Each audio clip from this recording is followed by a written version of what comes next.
Hello, welcome to History 102 Final Exam Review for the History 102 Final Exam. On the screen here we have the questions. I'll go through each one, talk about them, so you can get an idea of what we will want to do to achieve a good score on our final exam. Question number 1 is from Lecture 11.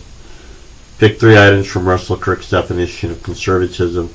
Describe and analyze the concepts. Okay, and so we will get our main answer from the handout I put in the module section of handouts, but also shared in class as well. It was titled Lecture 11, 1950s Modern American Conservatism Handout. And so we want to do that. Okay. If we remember, we went through this. We went all the way down to Russell Kirk's definition of American conservatism. You will pick 3 of these items, and discuss them, analyze them, share your point of view. You might look up some information about the item to see kind of what you think about the topics. You also want to make sure you kind of share what Russell Kirk said about these topics as well. And I summarize those in class. So I will kind of go over each one briefly, kind of explain it to get the juices flowing, so you can think about what you want to write about. The first one, practical over the theory. Edmund Burke, a 18th century parliamentarian and philosopher, called them abstractions. The practical over the theory. What this means is it's applying to government.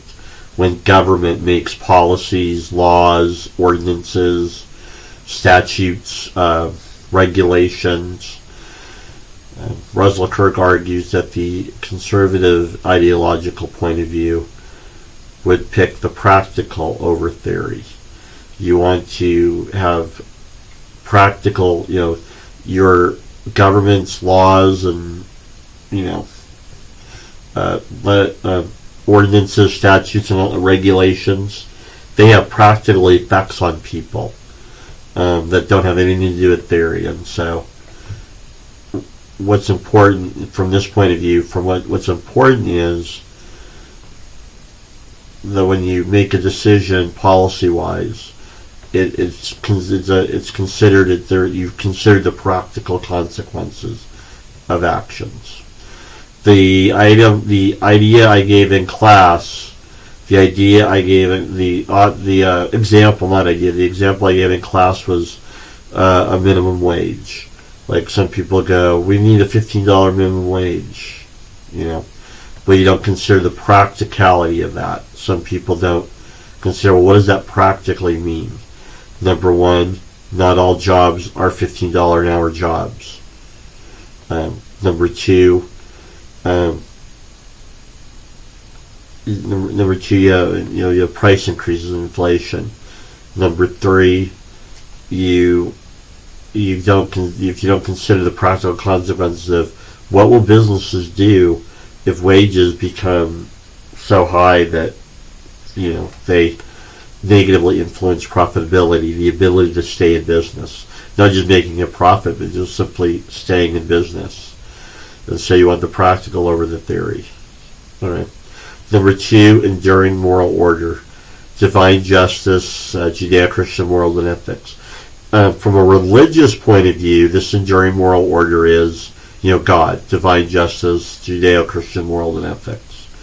And so from a religious point of view, you want to have this idea of an enduring moral order. There are some things that are morally right and wrong that aren't based on the whims of whatever the culture thinks is popular at the moment, but some type of tradition of morality and order that's been established for a long period of time. In a secular point of view, that enduring moral order would be some type of moral tradition that isn't subject to the whims of, whatever people think at that moment, So you want to have some type of foundation, some type of moral foundation to your society. Variety and diversity. The next one, variety and diversity in human society is natural. Social engineering bad. Eugenics is immoral. So Russell Kirk argues this definition. Human beings are different. We're all different. We have different capacities. We have different abilities, different talents, different strengths, different weaknesses, and that's natural. That's normal. That's completely okay.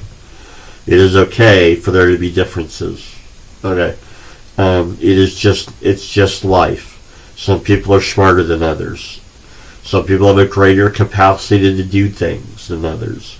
Some people work harder than others, and honestly, some people are luckier than others. Yeah, and that's completely okay. Okay. When government steps in, social engineering is bad. When government steps in and tries to get everyone to conform, fit into this box, this definition, some type of stifling conformity, that becomes tyrannical. And then eugenics is immoral. Now, a benign form of eugenics would be birth control. Most people don't consider that, big deal. So birth control. So that's a benign form of eugenics, population control. Today, most people don't do that. Birth control 100 years ago was a little more of a controversial topic. All right. And then in this semester, we talked about a pretty stark example of eugenics, right? National Socialist Germany in the 1940s. And so that is a stark, rather dark example of eugenics, right? And then eugenics, remember, it's just a fancy word for population control, and government doing something about that population control. Okay, or science and government, controlling the population. Okay. The next one, justice argues for equality of rights and opportunity, but not equality of things or result. Okay, so it is just to say, it's just to say that yes, like everyone who comes into my classroom should have the opportunity to get an A. Right? Is everyone an A student? No. Variety and diversity in human society is natural. Not everyone that walks into my class is an A student, and that's completely okay. Okay. Not everyone's an F student either. Like if I failed half the class or all of it, not everyone in my class is an F student. Okay. Justice argues, though, for equality of opportunity. So while I recognize that not everyone's an A student, justice says what? I, as a teacher, make sure I give an opportunity, right, for everyone to get an A, or for people to get an A. Like everyone should be able to walk in the room feeling or thinking that, hey, I have a shot. You know what I mean? Even if you're an F student, a student that regularly fails their classes, you should come to my class at least knowing you at least have the opportunity. Okay, I'm not going to label you and go, it's not justice for me to go, well, equality of result. Well, everyone should get a C. Like bring the A students down and the F students up, right? That's not justice. So it's just to make sure that everyone has the opportunity. It is not just to make everyone have the same results. So if I just gave everyone an A or gave everyone a C, that's not justice. It's not just. Forcing equality of result. It's not. Because everyone's different. And so you got to make sure where is justice, what's true, or what's good, right? Property and freedom are connected. Economic leveling is not economic progress. And so from this point of view, your ability to control and do what you want with your property is a determiner of how free you are. Okay? Remember John Locke? What did John Locke say? Life, liberty, and property. Okay? Thomas Jefferson changed that to pursuit of happiness. That's why a lot of students today don't know that formulation, or think it's life, liberty, and pursuit of happiness.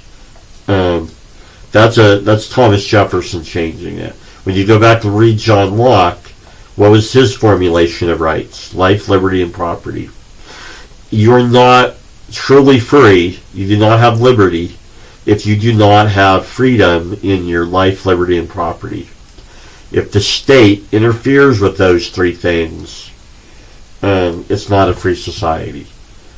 Economic leveling is not economic progress. Okay.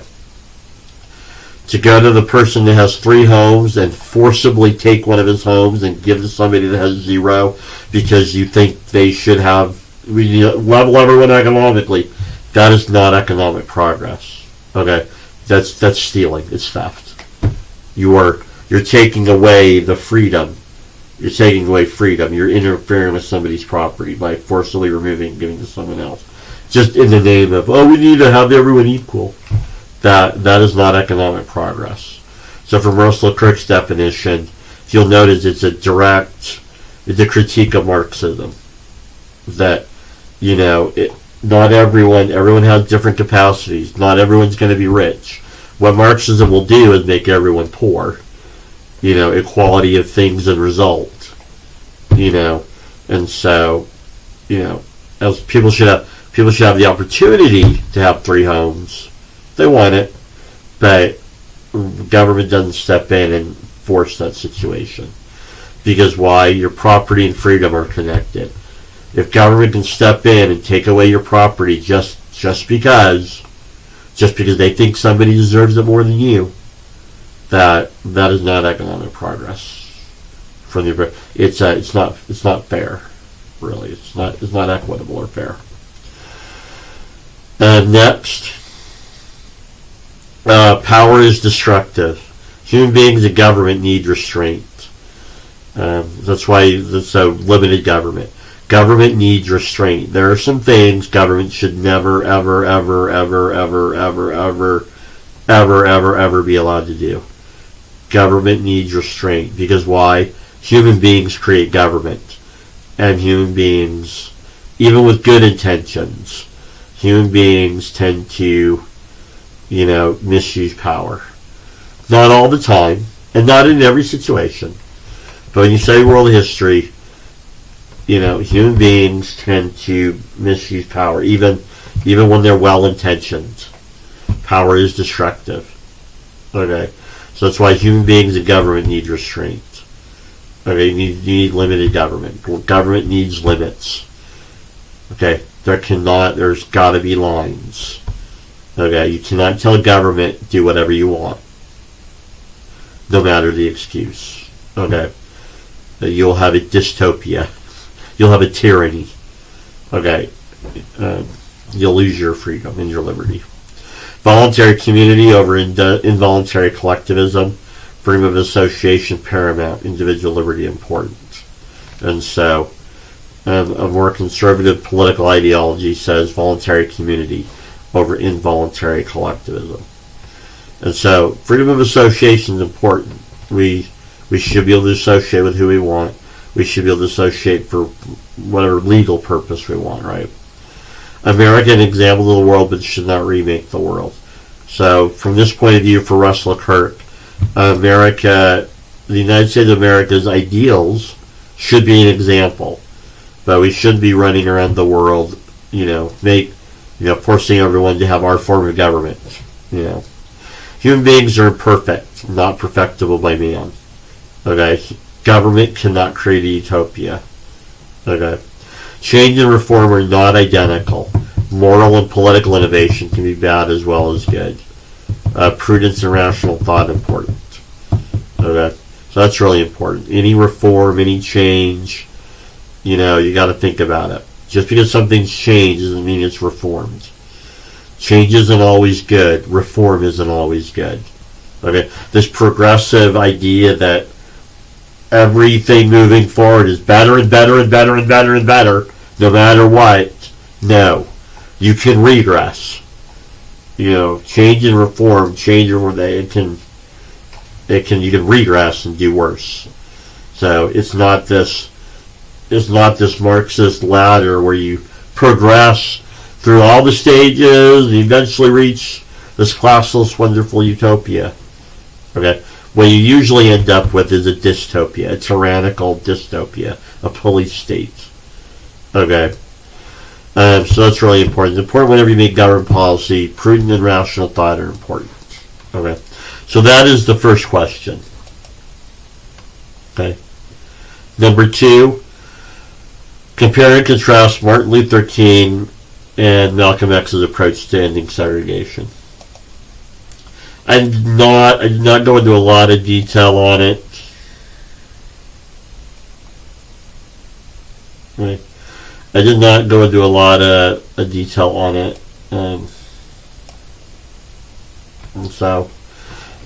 What you're going to do on this one, from your study of Martin Luther King and Malcolm X, what you do is you have, Martin Luther King, Malcolm X, you compare and contrast from what you know, their stances on civil rights issues, their approach. Are they inclusive, meaning, hey, everyone joins, or are there particular people that are the enemy? And as you study them, you watch 2 videos. You watch some videos of Martin Luther King and Malcolm X, kind of what they thought, and so just comparing and contrasting kind of their different approaches they have to segregation. Okay. The next one, analyze the counterculture of the 60s.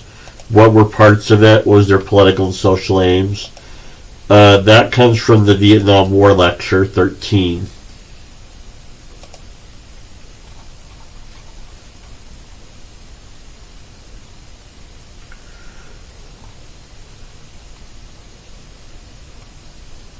There we go. Okay. There we go. So 13, the counterculture. Okay. So the first thing you want to do is maybe define it. What is the counterculture? It's an anti-establishment reaction against the majority liberal progressive point of view of the time period. The counterculture is a subculture. It's a group of youth, mainly high school and college students in the 60s, developing this idea of, there's this stifling establishment above us, the man, that is oppressing or keeping down things from changing and getting better. Okay. And so the counterculture is this rebellion against the liberal orthodoxy of the 1960s. They've been prevailing since the 30s. This progressive liberal internationalism, liberal establishment from the 30s to the 60s, right? The counterculture looks at that and it's anti-establishment. It's like, listen, they have old ideas, they're stifling society.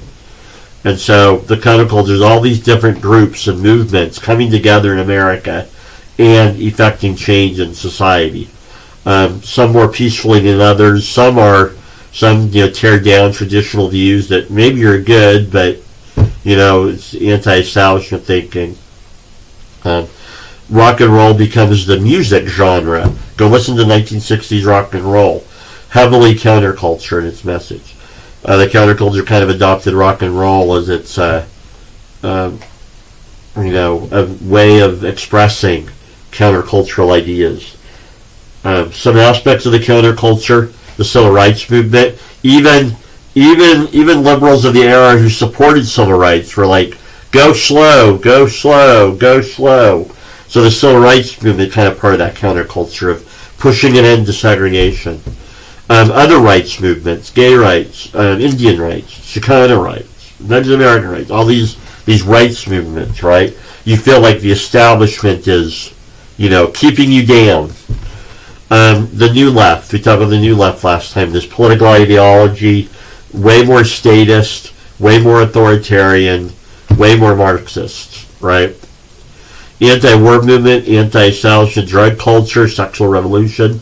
What was the cultural attitude of the time period in the 50s and the 60s? You should not have sex before marriage. So the free love sexual revolution, that was an important part of this.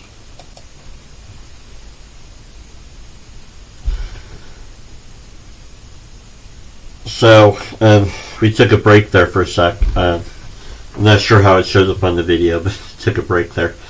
So the counterculture, again, it's a mix of all these movement, anti-establishment movement. Anything the majority culture said to do, we're going to do. We're going to do drugs. We're going to fight for rights. We're going to be anti-war. The free speech movement, I don't have on there. The free speech movement also. And so that is the counterculture. Next, trace the development of the Vietnam War from 1945 to present. 1945, to what it ended in the 70s, not to the present. And so that would be the Vietnam War lecture. So, admittedly, the question is kind of broad. I kind of made it kind of maybe too broad, but there's several angles you could take on this. For example, in previous semesters, I asked, this was the question I asked in previous semesters.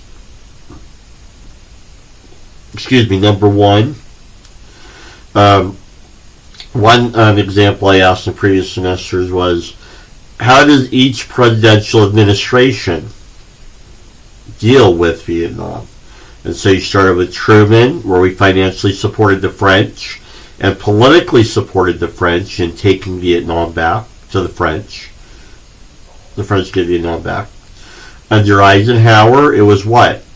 Nation building. The Republic of South Vietnam was created, and it was our baby. Okay, you created it. It's your baby. The nation building.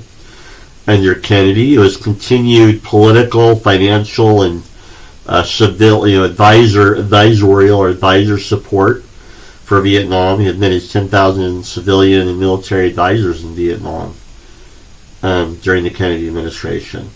It's a lot. Right? President Johnson, Lyndon Johnson, that's the most well-known probably part of it, right? Under Johnson, it was military intervention, 500,000 odd U.S. troops. Nixon, what was Nixon's policy? Vietnamization. We're going to get Vietnam to fight I almost said Civil War. We're going to Vietnam to fight the Civil War. And then President Ford, we left Vietnam, and so when North Vietnam invaded South Vietnam in 1975, oh well. Right, the Ford administration's like, we're not helping. Okay, and so you can attach it that way. Some students go through, mention something about a bunch of slides. You can do that. You can focus on a specific era, the 1950s or the 60s. Some students focus on a specific event, like the Tet Offensive. It's right here, right? So, long story short, what have you learned about Vietnam? And so, maybe a little bit broad of a question, but I just gave you some strategies, right? You can talk about each president. You can just kind of go through and summarize in general what happened over time, like a timeline. You can pick an event to go over, Tet or the 1950s, something interesting about Vietnam to go over. You can talk about that. So that is the Vietnam War. Next, describe Watergate and its place in American. So what is Watergate, right? So that lecture is the 70s. Right?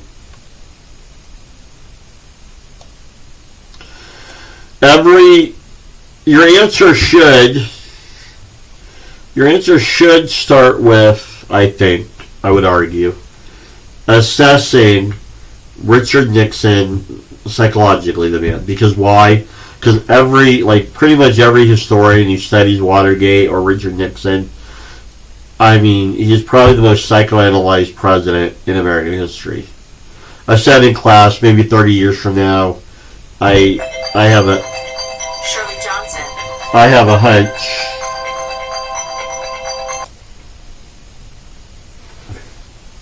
I apologize. I took a phone call. I had to take that phone call. Okay. Okay. So, on Watergate, the Watergate question, the first thing you'll want to talk about is Richard Nixon. The psychology of Richard Nixon. Every historian kind of focuses on it. Some historians, I've read a couple, who go so far as arguing, that Watergate happening kind of depends on Richard Nixon's psychology. Like if he had a different view of life and how things work, we may not have had Watergate. Some historians really focus on Richard Nixon being very, very concerned about what people thought of him, very, very, very not trusting, distrustful of people, very, very concerned about him, who's going to hurt, who can hurt him politically or personally. And so you'll definitely want to talk about Richard Nixon and kind of the psychology. The next thing you'll want to hit is the roots of Watergate. Make sure you talk about some of these. Nixon wants to win 1972 big. Nixon has an extremely adversarial relation with the press. I would argue, you think Donald Trump has an adversarial relation with the media. It's like they're like best friends comparatively. Release of the Pentagon Papers. Remember, the Pentagon Papers is the State Department, Department of Defense. A leaker, somebody leaked thousands of Kennedy and Johnson era classified files on, on the Vietnam War. It was a very severe leak, and President Nixon is very, very, very, very concerned about, hey, if this leak gets out, what else can get out? And so the Pentagon Papers really makes the Nixon White House extremely concerned. I'm trying to avoid using the word paranoid, but extremely concerned with leakers. Nixon concerned about political opponents, and then the committee to elect the president. Make sure you mention the committee to elect the president. It's a group of White House advisors and campaign advisors who are trying to plug those leaks. They spy on political opponents. The minor things, right? They bug offices. They break in and steal notes from psychiatrists' offices. They use government information to damage opponents. You may want to mention at least one White House plumber. These are the leakers. All four of these guys went to jail for things they did in Watergate. So, okay. And then what you do on the rest of the answers, you kind of pick what you think the highlights of the Watergate scandal are. Definitely want to mention the Watergate break-in. You can talk about Bernstein and Woodward. You kind of go through and detail what were the aspects of the Watergate break-in, the Watergate scandal. How did it come out? What were the issues, right? You definitely want to mention the hearings, what comes out in those hearings. Money to run the committee came from the Nixon campaign donations. Watergate break-in was a committee activity with White House aides' knowledge and approval. All the early testimony, you may want to mention it, all the early testimony distanced Nixon from everything, except until you had John Dean, right? So John Dean, Nixon's attorney, he's worried he's going to be made a scapegoat. All the early testimony is kind of shielding Nixon and throwing Dean under the bus. So Dean decides, I'm not going to be thrown under the bus. So he decides to, spill the beans. Nixon knew of and approved of most, if not all, committee to elect the president activities, and Nixon taped every Oval Office conversation. Okay, and those are bombshells, right? And so you definitely want to mention John Dean and the damage he did to the Nixon White House. It exposes everything, right? Because John Dean knew everything, right? And then you go through, you talk about the tapes. You don't have to talk about the Saturday Night Massacre if you want. You can if you want. You don't have to. That's kind of just a detail. But you definitely want to mention the smoking gun. Okay? What really does Nixon in is when these tapes become public, they show Richard Nixon what? Okay? Knowing about committee to re-elect the president activities and helping along with them. Right? So, in other words, Richard Nixon didn't order the Watergate break-in. He didn't order the committee to re-elect the president. Hey, go break into the Watergate Hotel. Okay? But when the committee did it, when these plumbers did it, Nixon helped cover it up. He wanted them to bribe the burglars more money. He wanted to change the investigation from the FBI to the CIA, because the CIA would bury the story. Okay? So you get it? So Nixon knows about this committee to elect the president. He knows generally what they're doing. Some things he orders, and some things he finds out about after, but he doesn't do anything about them. Okay? So he doesn't, rein in his advisors, say, we're not going to do things illegally. So that is the smoking gun. Okay, it's this idea that, Rick Nixon's been spending the last year and a half saying, I had nothing to do with anything. Well, there you go. So you can trace that. Let's see, describe the Iran-Contra scandal. That's from the 80s. Okay. And I did a YouTube video on that. And, without repeating, without repeating the video, you want to make sure you talk about, you want to start on this slide, background to Iran-Contra. You want to summarize the background. We need to understand that Iran has been called a terrorist state. We need to know that Iran is in a war with Iraq, right? Because you need to explain, part of Iran-Contra scandal is what?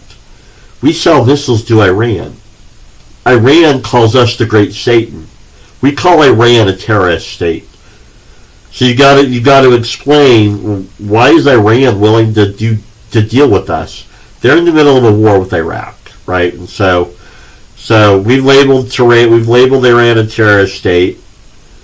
So that's why Iran-Contra is kind of a scandal, because we're dealing with a country we think's an enemy. We call them a terrorist state. A few years earlier, they had hostages, okay?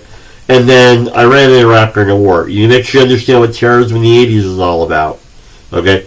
There were groups like Hezbollah. Hezbollah is Arabic for Army of God. It's an Iranian-backed group, okay? They've been kidnapping journalists. By the mid-80s, up to 24 journalists, ministers, and even a CIA employee gets kidnapped. And so, what does Reagan say? The Reagan administration says we don't negotiate with terrorists, and so if you have a hostage crisis, you can't negotiate because you said publicly we don't negotiate with terrorists. Well, there you go. All right. Hezbollah, again, like I just mentioned, they operate in Lebanon. They kidnap journalists and ministers, and even a CIA chief supervisor. You got to also understand Nicaragua too, right? Nicaragua in the 70s, they had a pro-U.S. government, anti-communist pro-U.S. government. That got overthrown by a group called the Sandinistas. They're a left-wing or communist, whatever, depending on your point of view. But they're a left of center, they're a left-wing political organization. They're anti-U.S., they're pro-Soviet Union, pro-Cuba. They take over, right? And so what do people who fight against this government do? They form a group called the Contras. It's anyone fighting against the Sandinistas, right? Anyone fighting the Sandinistas, you're a Contra. In 1982, the Democrat Party controls Congress, so they make it illegal to help the Contras. Okay. So you got to make sure you got to talk about our background to the Iran-Contra scandal. You want to make sure you mention Oliver North. You don't need to talk about all the players, but definitely Oliver North is the star of the show. You want to make sure you mention him. Remember administration goals. We want to free those hostages in Lebanon. It's becoming a little bit of a PR issue for the Reagan administration. You want to help the Contras. You make sure you mention the two administration goals. The Reagan administration, in executing the Iran-Contra scandal, have two goals. They want to free the hostages in Lebanon. They want to help the Contras in Nicaragua. So that's a sentence, right? In executing this plan, the Reagan administration wanted to free the Lebanon hostages and help the Contras in Nicaragua. Right? So Oliver North is the gopher. He's the go-to guy. He's going to be the money man. He's going to run around and get everything organized. Okay? You can use this. You can explain this picture if you want, right? We sell missiles to Iran. The money from that Iran sale goes to Nicaragua. The Iranians are supposed to go to Hezbollah and tell Hezbollah, stop kidnapping people. Okay.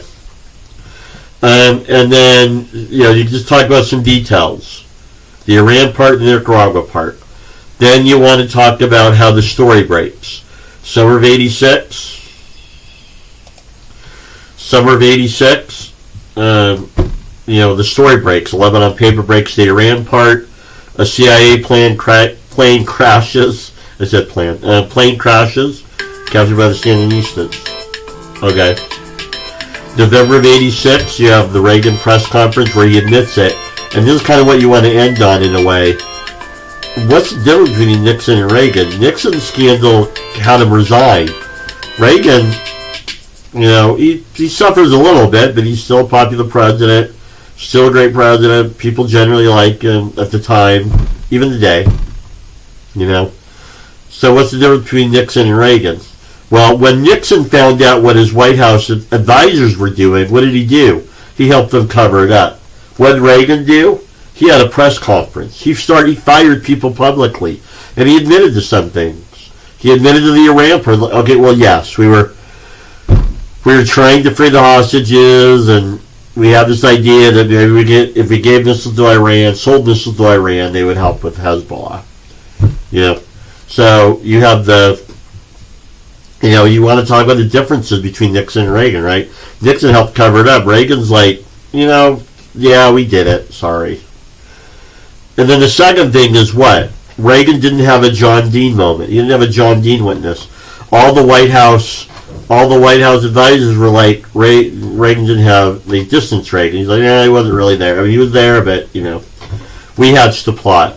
The closest you come is the closest Oliver North would come to was the closest Oliver North. He said, everything I did was approved. That's it. They wouldn't name, how high does this go, kind of a thing. Okay, so you can talk about this. Reagan and I are on concert too, if you'd like. Okay. Describe two places where the Cold War ends peacefully. Describe two places where it ends violently. Right? So the end of the Cold War, I would start with this slide right here. Okay. So the peaceful ending is this slide right here. Poland, Czechoslovakia, East Germany. Just talk about two of them. Poland, Czechoslovakia. One thing you want to mention about all three is what? What's the, mention this. What's the kicker? What's the theme of all three? Okay? The governments of Poland, Czechoslovakia, and East Germany ultimately decided to not what? Not shoot their protesters. That's why, when you talk about communism ending in Poland, Czechoslovakia, and East Germany, the kicker is what? These governments chose to not shoot their protesters, right? Protests were shutting down these three countries, right? People chose not to start shooting. Okay? That's kind of your kicker. That's the main thing you want to talk about. In each of these examples, the government decided not to do that.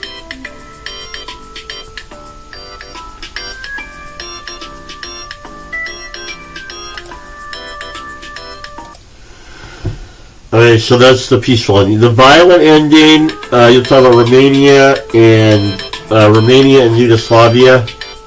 What's the kicker here? In Romania, the government decided to what? The government's going to shoot, right? The Romanian government, that example, the government, in the video I talked about them shooting. Yugoslavia is going to be a little more difficult because you got to go into detail on this. Just turn these into sentences, right? And then this slide. So you'll need to kind of talk about these. So kind of divide your paragraphs up, like each section. You know, like this part, like talk about Slovenia, Croatia, Bosnia. Like each section should maybe a couple sentences each from there. You just kind of summarize the slide, right? And so those are how it ends peacefully. First memories of the world at large. So one of the reasons students think history is boring is you don't put yourself in history. You don't consider yourself, in historical events. And so this question is to get you to think about that a little bit. Like, who's the first president you remember? Not like I had a student say George Washington once. No. Like living who do you first remember, right? Like this one student one semester, like, the first president I remember is George Washington. No, you couldn't have. You didn't live in the 1700s. He wasn't the first president you remember. Like if you were born in 2000, if you were born in, 1999, 2000, the first president you probably remember is George W. Bush or Barack Obama. One of those two. If you're younger, you kind of think, what was the first world event? Like, do you remember 9/11? Do you remember the 2008 housing crisis? Do you remember the 2012 election? Just kind of big things you remember. Like, for example, the first president I remember is Ronald Reagan. The first kind of world event memory I remember watching this news things about the hostages coming home from Iran. So that would have been January of 1981. So that would have been January of 1981, right? So I was 7. I was about to turn 8. I turned 8 in February. I turned 8 in February of 1981. Actually, I was baptized then too. So that year is a big year for me. That's probably why I remember, because I had a big personal event. I was baptized when I was 8. And then so probably kind of so I remember some things. Like I remember coming home from school and wanted to watch Mork and Mindy on afternoon TV, and Mom wouldn't let me because the president's been shot. So kind of what are some things you remember? Like when it would be when you're a kid. Try to think about when you were about 7 or 8. Probably be about when you were somewhere in the 7-8 area. And then what are events the last couple of decades you think, like 100 years from now?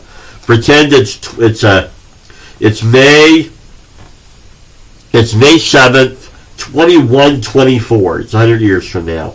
What do you think a history class would look like? Like what would they talk about? Will they talk about Donald Trump in class? Will they talk about 9/11? Or will it be forgotten?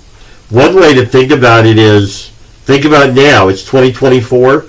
Think about what you know and remember from 1924. Not much, right? I mean, we had a class on the 20s, right? But so kind of think about that. So what will we remember from 100 years ago?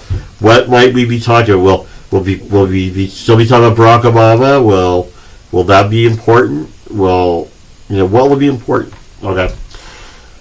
So there you go. So you have all that. Good luck on your final exam. If you guys have any questions or emails, email me, and you have a great day.